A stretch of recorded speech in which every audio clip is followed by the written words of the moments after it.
It's the Real Estate Podcast, brought to you by ANZ Home Loans for financial well-beings. Hey, welcome back to the Real Estate Breakfast. Yes, we are back unpacking the Australian property market.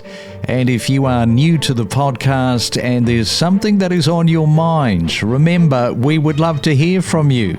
You can use the voice message link in the show notes. Simple to use, just tap and start talking. Or you can use the trusty email anytime, myrealestatepodcast@gmail.com.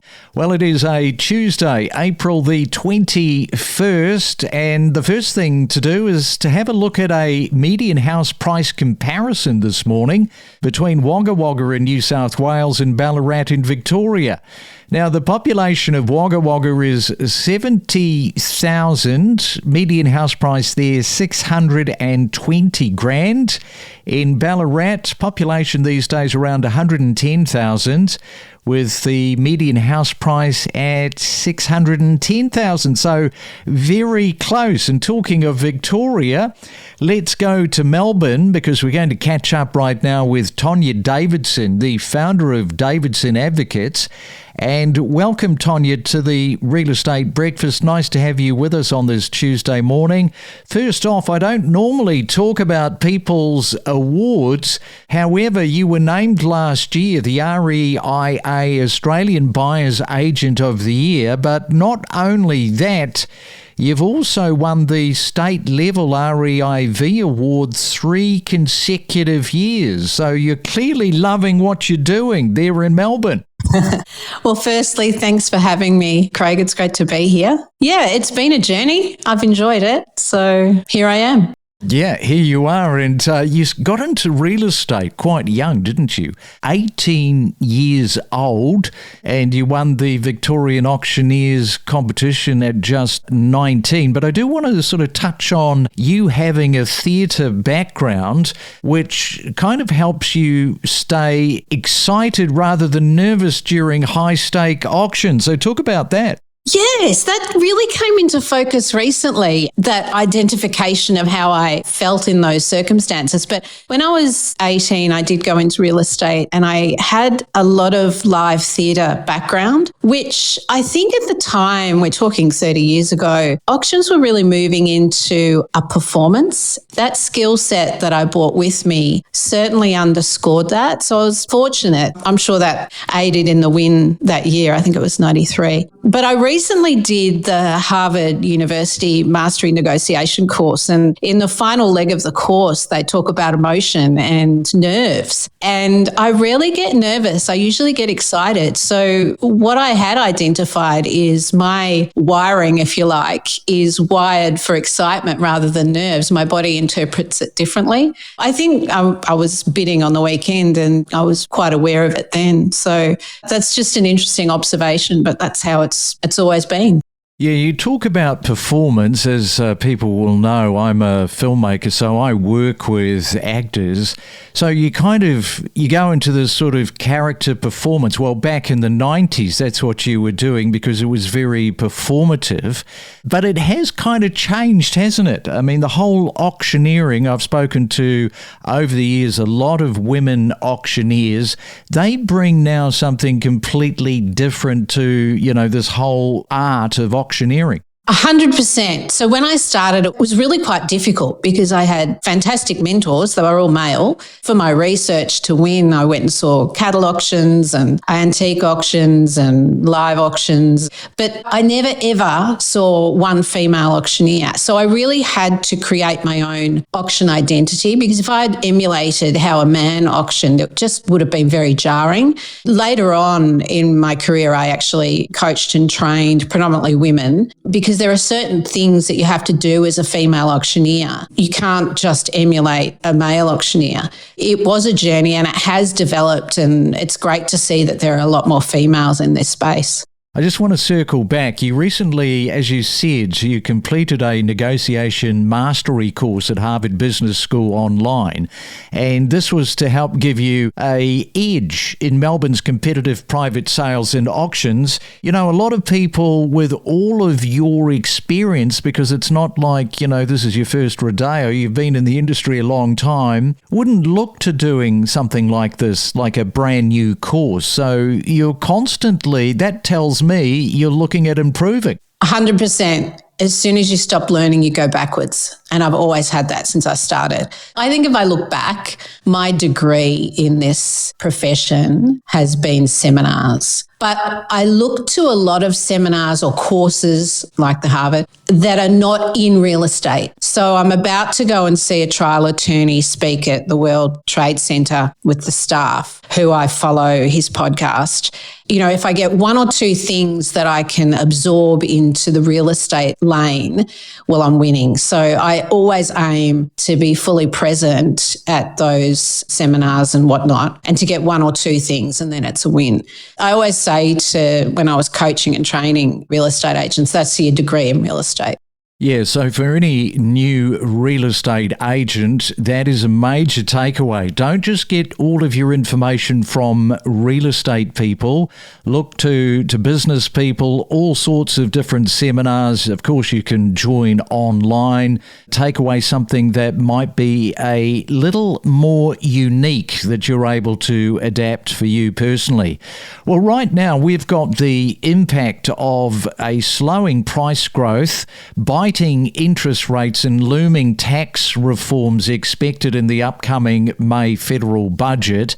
The RBA, they're saying that it's a bit of a triple whammy, and we've got them addressing the cash rate next month. So what do you think is likely to happen? Well, I think firstly, between now and then, there's a certain sector of my client demographic that I'm working with, but it's a wait and see. So usually when there are these levers that are being shifted, there's that pause, that pregnant pause. We saw it recently. We had a pause with the war, and then it's sort of moved on from that in the marketplace. Firstly, you've got to wait to see what the facts are, and then it may affect certain segments, but other segments may continue on. Some segments of the marketplace certainly acknowledge those changes, but they have a more long view of property. And we're seeing that right now, actually, with investors.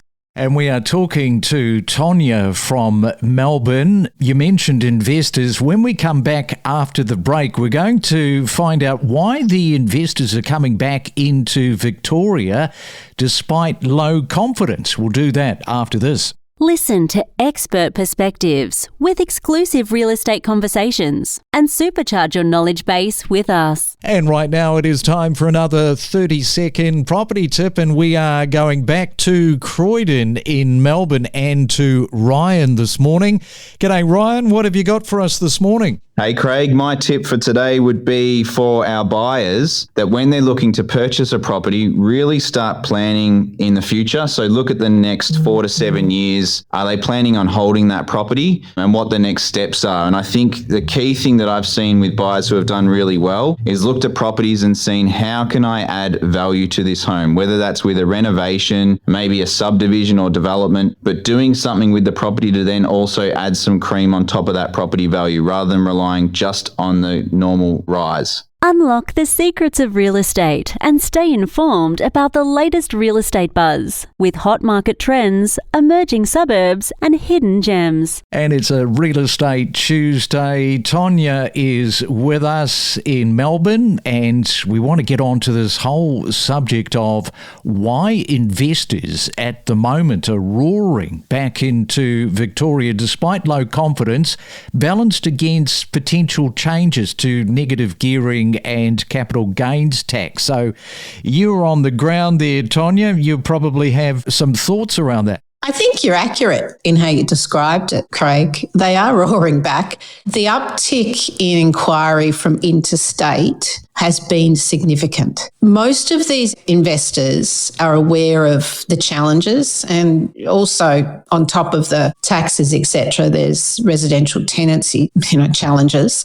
It's a little bit different to other states. So that's part of your due diligence, of course. But they have the long view. So they're looking at the population growth and they're looking at where Melbourne is on the property clock. The conversations I've had with a lot of them is, look, Brisbane's moved, Sydney we can't afford, Perth's moved, property clock is sitting at the right position for Melbourne. Yes, we acknowledge that there are some challenges, but it's a bigger picture. And that's what we're finding is the predominant conversation coming through. What about regional home prices? Like, they're still rising faster at around 10.5% annually than capital cities. As this work from anywhere, it becomes more of a permanent structural shift. How much of that have you been seeing, particularly this year? Well, we focus in a city, so our focus is not further out, but that's reliant on people working from home. And if that shifts or changes, that's going to change that outcome. So if there are changes in laws, I know there's been some recent changes in terms of working from home, but what we saw is a lot of people moved to the peninsula during COVID, working from home, etc., and then everyone was clawed back. That compounded the price drop at the peninsula level. We focus on inner city. I acknowledge that it's moved, but it's dependent on if things change. Well, finally, Tonya, I want to take you back to the 1960s. It wasn't uncommon in the 1960s in parts of suburban Australia for developers to sell land with handshake agreements and minimal paperwork. Yes, in some cases, buyers secured blocks with small deposits and informal terms long before today's strict lending, legal and compliance frameworks reshaped how property transactions are conducted up and down the country. Oh, to sort of go back to the 1960s, eh? Life was simpler, wasn't it? There wasn't as much paperwork to get through. I recall a story that there was still danger out there in the 60s. I know that some agents were selling blocks of land and they would take a water meter, put it on the block of land, put their foot on it, negotiate the deal, if you will, with the buyer, and the buyer would assume that services were connected, and then the deal was done, and then they'd take their water meter to the next block. So there you go. Yeah, so there were shady real estate agents back in the 1960s as well. Hey, lovely to catch up with you, Tonya, and talk about real estate and some of your background. In fact, every time I hear the name Tonya, I think of Tonya Harding. I bet you get that a lot. Oh, if I had $1. Yeah, exactly. I don't really want to be associated with her, but there you go. All right, well, enjoy your Tuesday, and thank you so much for coming on to the Real Estate Breakfast this morning. Thanks, Craig. Explore new property destinations where you could live with exclusive interviews covering real estate news and market insights. If they can't get the house in the suburb they want, they're looking for a 2-bedroom unit. If they can't get the 2-bedroom unit, they're even open-minded enough now that they're looking at a 1-bedroom unit. Now, I know this is not the news that Australians with mortgages want to hear. And the great thing about those stretches as well, from Broadbeach to Burleigh, we have a lot of these small commercial centres that up and down the stretch of the highway through there. Unfortunately, probably expect another rise in May. We get inquiry from families looking to move to Bali to have a sea change. We're definitely seen an increase in inquiry from retirees. We know that Canberra over recent years has seen lots of high-rise developments occur. That in itself can help change a price point. As a buyer, it's very important that you do your research up front and understand how long the buyer's agent has been a buyer's agent in that particular area. 7 children living in tents at night. Yes, it is completely outrageous. Surely there is room in the budget to help people like this. We connect you to the best real estate information across Australia. The Real Estate Podcast.